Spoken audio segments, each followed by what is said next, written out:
too. Other considerations, you are required to make your UAS available for inspection upon request. I put that on there because it is one of the questions. And that would be like, if as the pilot in charge, you are blank, as the pilot in charge, you are required to blank, and then it has, you know, every test question is 3 answers, multiple choice, and so one of them will be make your UAS available for inspection upon request.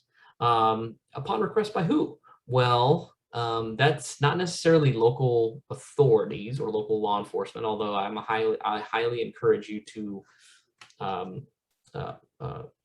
not conform.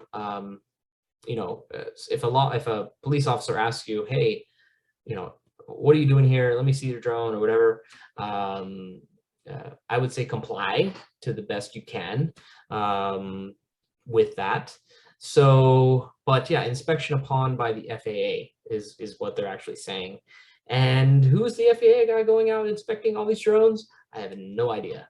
Okay, it's just one of the questions. You are supposed to report an accident, any accident that results in a serious injury or property damage of more than $500. Okay, that's an important number. So say your drone falls and just the drone breaks and it was less than a $500 drone, okay, that's on you.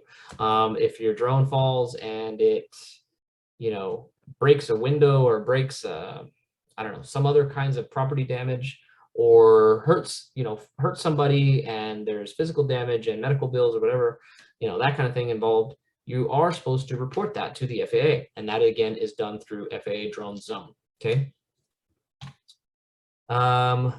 Here we are. So FAA Drone Zone, the drone registration, we're back to that. All drones designated for Part 107, they have to be individually registered.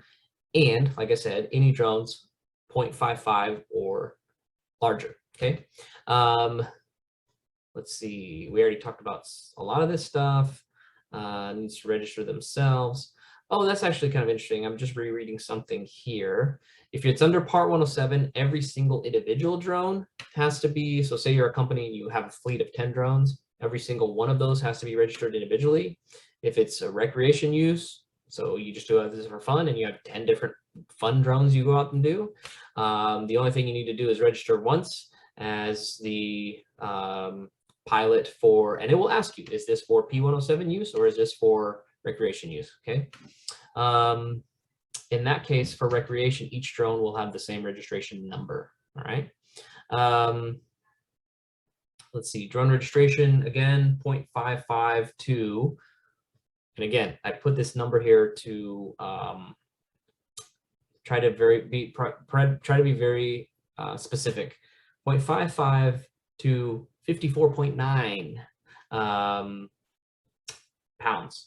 So that's the window there. Okay. Notice 55 pounds or above. That's different. Okay. Or less than 55 pounds, right? Anyways, this is the FAA Drone Zone website. It's pretty straightforward, very simple. Yeah, I would say don't overpay for like a registration service. It's not necessary whatsoever. It takes, you know, half an hour to get involved in this just on the Drone Zone website. Those registration services are meant for large enterprises. You know, I'll just throw out like PG&E, for example. Maybe they have a fleet of 1,000 drones or 100 drones or whatever it is. You know, that can be kind of cumbersome to have one guy going and doing this all the time. But anyways, your drone registration is good for 3 years and it costs $5 to complete. Okay.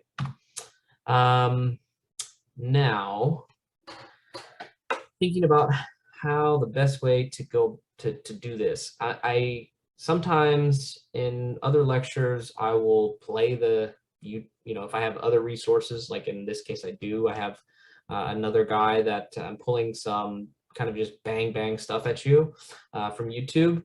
I'm not gonna actually show it here. I'm gonna stop. I'm gonna leave it up to you guys to click on this YouTube link.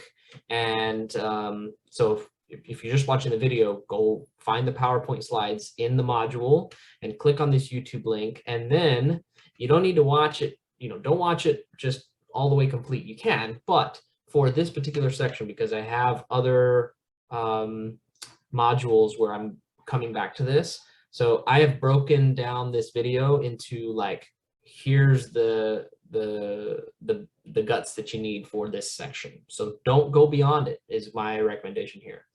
But basically this is saying start at 0. Let's see, drone laws and numbers. Why is none of this relevant to drones?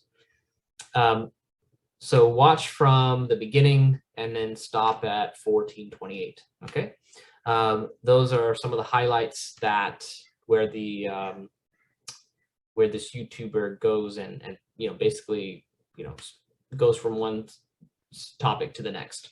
So yeah, we obviously covered things here, but this guy does a really great job of reinforcing those things. So we'll come back to him throughout this course. Okay, I think that's gonna do it. Okay, I'm going to